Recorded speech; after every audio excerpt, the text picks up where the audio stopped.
Breaking news from the southeast. Firefighters are at the scene of an industrial fire along 42nd Avenue.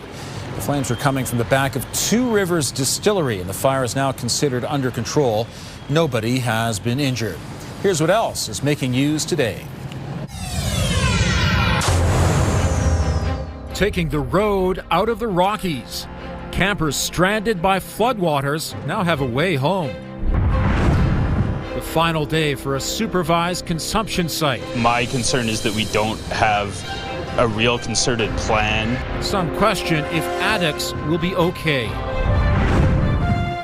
And getting ready for a busy summer making ice cream. And everybody gets involved in what are some ideas of what we can make. That's the fun of working at a small company. How they come up with such unusual flavors.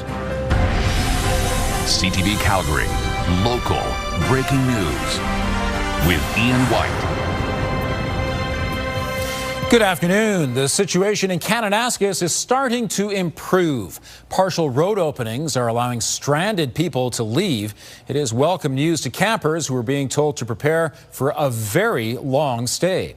Alicia Fielberg joins us from Kananaskis country. And Alicia, a lot of things have reopened. Ian, Highway 40 is now reopened from Highway 1 all the way to Kananaskis Village, both directions. But there are still some closures along this way, including this day use area here. Some other hiking trails are closed. You can see some water across the road here. And it is that high water that is the concern. That's what ripped out the bridge at Evan Thomas Bridge after more than 100 millimeters of rain fell in Kananaskis Sunday and Monday, prompting a state of local emergency.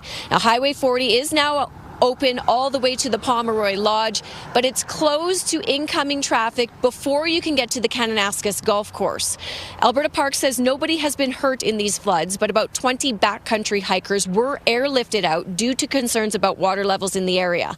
Hundreds of people trapped at Mount Kidd Campground were told this morning they might have to stay even longer due to concerns with another bridge near the site, and that the worst case scenario meant they might be stuck there for another couple of weeks. I was really surprised. Yeah, I thought that this was just going to be an extended camping trip by a couple of days. And here we are looking at maybe potentially a couple more weeks. And they said that they would arrange for supply drops if it goes longer than a few days.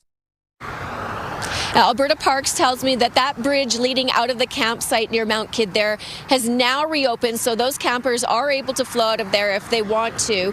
They said of the 2,000 people that were trapped in here starting yesterday, of those only about 50 remain back here. That's in that Smith-Dorian area at Mount Engadine Lodge, and also hikers and campers along there. They're working on that area and hope to have it reopen soon, possibly even later tonight, Ian.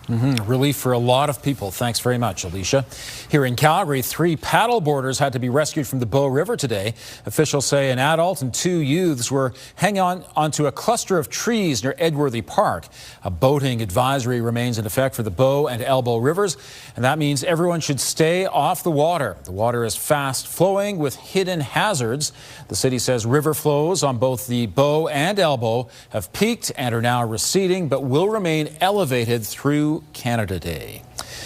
Gina joins us now with a first look at the weather, and there is some really serious weather happening in Calgary right now. Yeah, absolutely. If you're joining us in the southeast quadrant especially, you're seeing it in real time here. We have heavy rain and hail falling in the area. We do have a live camera shot here from one of our traffic cameras showing what's going on. This is on Seaton Boulevard and 52nd Street in the southeast. I've been looking at X and seeing some people say that it's been a pretty significant downpour there currently. This is the view we're getting from our radar satellite. So definitely a storm cell is passing through, bringing heavy rain and small-sized hail. I saw a video of Cranston getting some hail as well. What we're expecting is really the whole city could be dealing with some severe thunderstorms throughout the evening here, which is why Environment and Climate Change Canada has issued a yellow level warning for severe thunderstorms. That should last for the next couple of hours. So we'll monitor that in real time for you. And then taking a look at the next 24 hours here, it's going to be unstable for the evening, and then we start to clear up overnight. Could see some smog tomorrow morning, and then up to 20 degrees for tomorrow afternoon. That is your 24-hour forecast. Brought to you by Fifth Avenue Volkswagen, family-owned, community-driven. Discover more at Fifth Avenue Volkswagen. Thank you, Gina. Calgary's supervised consumption site is shutting its doors at the Sheldon Schumer Centre as Alberta shifts to an addiction recovery model. Jordan Canagan is near the site in the Beltline with more. So, Jordan, what does this change mean? Well, Ian, nearly a decade after it first opened in the Sheldon Schumer Centre behind me, SafeWorks will be closing its supervised consumption site. In fact, that closure will be happening at 11:15 this evening. It was opened first in 2017 as a response to the opioid epidemic and offered equipment and supervision for drug use. But it was contentious pretty much from the start, with community complaints, including concerns about safety and discarded needles. The Alberta government is transitioning the space to an addictions clinic and treatment center, and 24/7 recovery response teams will also start in the community tomorrow to help people who may be suffering from an overdose. The site itself was a site of frustration for businesses and local residents. The thing that's worrying to me is that although the site itself is going away, the people who are using that site are not going away, and my concern is that we don't have a real concerted plan.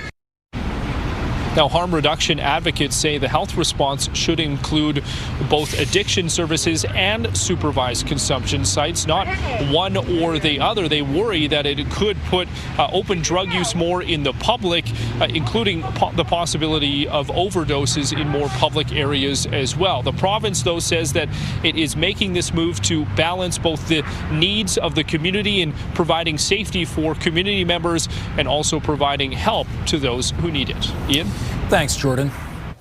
Alberta Health Services quietly scrapped a reimbursement policy for preventive testing and scans last year before the province announced plans to unveil a dual health care model. AHS says because of the policy changes with Bill 29 from the province and low uptake to the program, it was discontinued. It says about 5 people a year met the criteria to be reimbursed.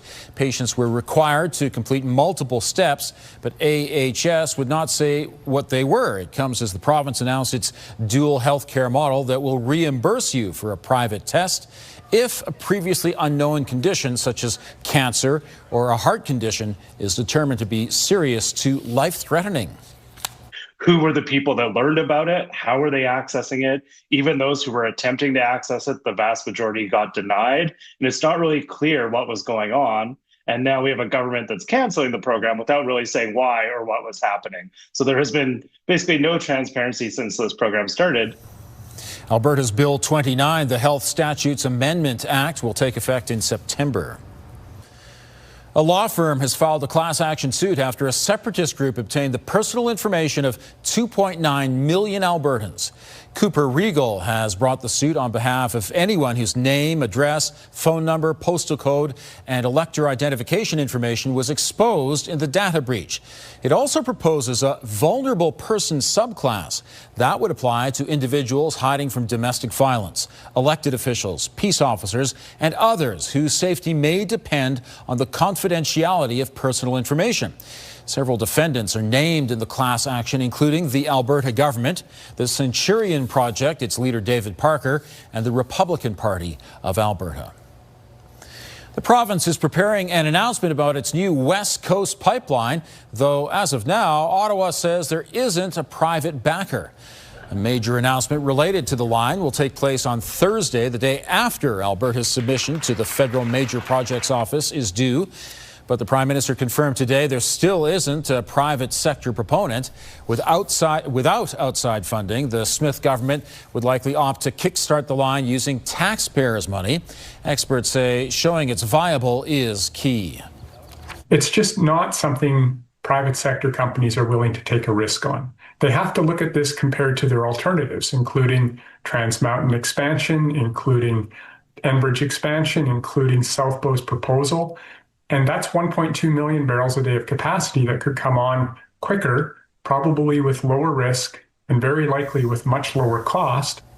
The government wants the pipeline to be designated a project of national interest by October and have shovels in the ground as early as September of 2027.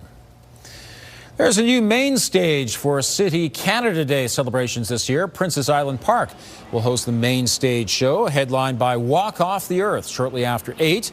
Other city events are happening at Eau Claire Plaza, the Confluence, and other spots throughout the city. It all wraps up with Canada Day fireworks from Stampede Park at 11. And the best place to watch is at the Max Bell Centre. It's a product that just about everybody appreciates. Later, inside a local ice cream company and how they create new flavors. And you'll see their work in the Stampede Parade for only a few seconds, but it took hundreds of hours to put it all together. The Stampede Parade gets underway on Friday morning, and one Calgary business has put in many hours to get floats ready. Foamworks will have 5 floats in the parade. The company began constructing them in February. Their clients include a community association, the airport, and local businesses.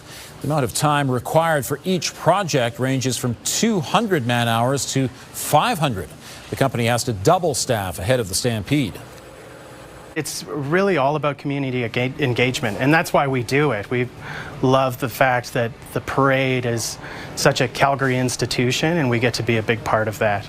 And all of these companies get to share in that event and that experience. Foamworks projects won't just be spotted in the parade. The company will have several sculptures featured on the Stampede grounds. If you can't make it to see the parade in person, CTV has you covered. Our parade broadcast begins at 8:55 a.m. on TV and online. You can also catch the show on Crave, the CTV News app, and on our YouTube and TikTok channels. Gina, it's probably too early to talk about parade day weather because we have some serious weather happening right now, especially in the south end of the city. Yes, and you know, the smoke that we dealt with today made it really tricky to forecast what type of severe weather we could be receiving, because that smoke sometimes can enhance storm conditions and other times it can snuff it out. When we look at the south right now, this is through our Skywatch weather camera, this is showing the Douglasdale area. So it's showing the storm is moving more upwards from a south to north direction. It was just a couple minutes ago predominantly over the Seaton area, so it's starting to move upwards. We'll see how far it gets and see if that smoke does anything to snuff out or dissipate those conditions. But winds right now coming out of the north pretty calm at around 13 kilometers an hour, so that might even slow the progression of this storm too, allowing it to linger over the city for a longer period of time. We got a lot going on when it comes to watches and warnings around Alberta here for much of the day. We were dealing in Calgary with that air quality advisory, but now we are under a yellow level severe thunderstorm warning in addition to that air quality impact as well. So this could be the situation for the next couple of hours here. Radar satellite, I added the lightning filter to show the energy with these storm cells that are circulating around Calgary right now. Again, this is impacting the south predominantly. Later we could see the north be impacted too, depending what these cells end up doing. But yeah, lots going on here. We're seeing some hail cores as well. Small sized hail falling in that Cranston area. And of course, if you're seeing any severe weather in your part of the city, feel free to reach out to us. You can text us at 10400. Rainfall for the next 24 hours. We could see a bit more of that storm activity for the next couple of hours here. Like I mentioned, maybe right up until about 10 o'clock tonight. Then it starts to calm down, but picks right back up again on Canada Day in the afternoon. These models do update every hour, so we could see the severity fluctuate but we'll monitor that pretty closely for you. Lethbridge dealing with some rainy conditions right now too. Advancing the future cast here, we should start to see, again, this might be that second wave of storms that develop a little later this evening. We'll keep an eye on that and monitor it in real time for you. But it clears up overnight, so we might have some smoke in the morning there for Canada Day, but sunshine as well. And then the chance for some instability to return tomorrow afternoon and basically copy and paste that situation for Thursday as well. Warm and sunny in the morning, unstable in the afternoon and into the evening. That's the story for the next couple of days here, including, unfortunately, on Friday, the first day of Stampede as well. But Saturday and Sunday look pretty nice, Ian. Thanks, Gina. She's performed before at the Stampede, and she knows what to expect. You brought an airplane bottle of vodka in your pocket, put it in your drink, so don't judge me for it, saying money's tight and honey, I bought it Still to come, Canadian country artist Robin Ottolini on making a career in Nashville.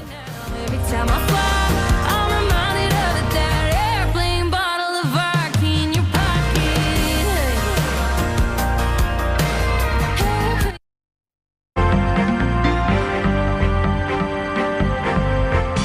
Canada's economy bounced back in April. Joining me is Liana Wachniak, investment advisor with the Popwich Karmali Advisory Group.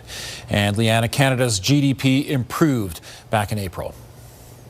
That's right, and it improved more than economists were expecting. Economists were expecting to see growth of about 0.4%. Instead, we saw a number around 0.5, which means that the economy was growing faster than we were hoping for. We also saw a slight amount of growth in the preview amount for the month of May. Now, this helps put to rest some of the speculation about whether or not the Canadian economy is fully in a recession. We have had 2 consecutive quarters of negative GDP, but it looks like we have turned that around following contraction in March. The growth is still slow, but it is growth, so that is good news overall for the economy. And foreign investors are putting record amounts of money into Canadian government bonds. That's right. And this is quite interesting because government bonds are issued by the federal government in order to fund various projects that are going on, including things like infrastructure building. And there are lots of plans for building out the infrastructure and defense spending and things like that in this country. So foreign investment into those areas, particularly from groups like pension funds, insurance companies, other major institutional holders, has hit a record level as of the month of April, about $27.7 billion invested. We're at a point where about 43% of those government bonds that are outstanding are owned by foreign entities, which means that there is lots of outside investment coming into Canada, either as an alternative to or diversification from U.S. treasuries, or because to them it looks like something that they are interested in buying. All right. Thanks, Liana. Thank you. A new poll ahead of Canada today finds most Canadians are proud of the country, but a little uneasy about where it's going. The poll conducted by Liaison Strategies found 80% of respondents are very proud or somewhat proud to be Canadian. When asked about the direction Canada is heading in, 44% described themselves as proud but worried, while 30% said they are optimistic. 72% of Liberals say they're proud of the country, compared to 44% of Conservatives and 44% of New Democrats. The random phone survey of more than 1,500 people is considered accurate within 2.5 percentage points, 19 times out of 20. Roads are starting to reopen in Kananaskis country. Here's Tara Nelson with a look ahead to CTV News at 6. Hi, Ian. Crews have been working hard on routes to allow campers to leave. The flooding is also impacting businesses in that area. Coming up at 6, we'll see some of the damage done to the Kananaskis golf course and how long that is expected to remain closed. Also ahead, a new West Coast pipeline still does not have a private backer, and Alberta appears poised to use taxpayer dollars to kickstart that project. Coming up, we'll have more reaction to that strategy. Ian. Thanks, Tara. Nobody till him has seen what he sees. I'm hell on the heart, but heaven on the breeze. The Stampede begins this week, and Canadian artist Robin Ottolini is one of many performers here for it. This is her new single, Wranglin' the Wind. Ottolini performs Thursday, Sneak a Peek night at Nashville North. And joining us from Uxbridge, Ontario, is Robin Ottolini. Great to meet you. Nice to meet you. Now, I know you have performed Nashville North before. What do you expect from this time around? I am so excited. I mean, I love playing Calgary Stampede. I expect high energy, fans just looking to have a good time. It never disappoints every time I've played there, so I'm so excited. Now, I understand you're back in your hometown today, this week, but you've been living in Nashville for a few years now, and there are a lot of aspiring singer-songwriters down there. How have you found it? Is it very competitive? I don't think it's competitive if you don't let it be. I do music for the joy of music. I love it, and I've just always done it because I love it, so there's nothing to compete with. It's just me having a good time, and yeah, you can't compete with someone who's just having fun. Oh, what a great attitude. What do you miss about Canada? The people. I love Canada. I love the weather. I love the trees. I'm from a small town, and even just looking out the window, it's just forest. And yeah, I miss my hometown and my family and my friends. But I'm chasing a dream. Robin Ottolini performs Thursday at 7:30 at Nashville North. To see my extended interview with her, visit ctvnewscalgary.ca. We have quite a bit of stormy weather circulating around Calgary right now. Hoping it improves for Canada Day. Gina has the details coming up.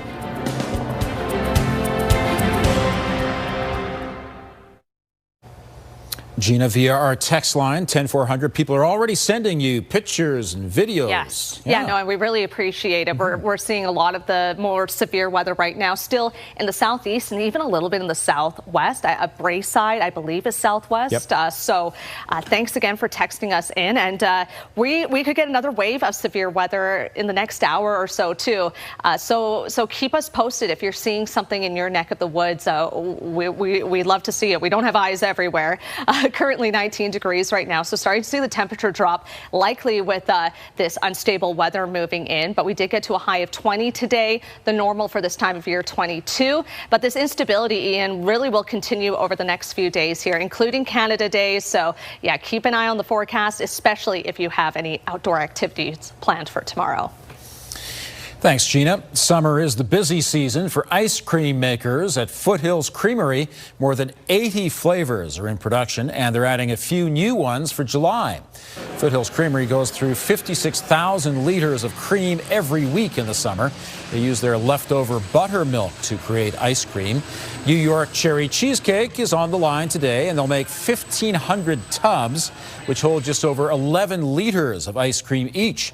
The company says some of its most popular flavors start out as ideas written on this board by staff members. We have a group of people that work on new product development. We have an innovation manager and a marketing team and sales and production and supply chain. Everybody gets involved in what are some ideas of what we can make. That's the fun of working at a small company. And for the month of July, Foothills Creamery will serve up an ice cream version of the cocktail drink Shaft, made with coffee and vodka. It also has a new birthday cake flavor called Dunkamoos. If they're a hit, they'll be added to the regular production. Thanks for joining us. Now here's the early edition of the CTV National News.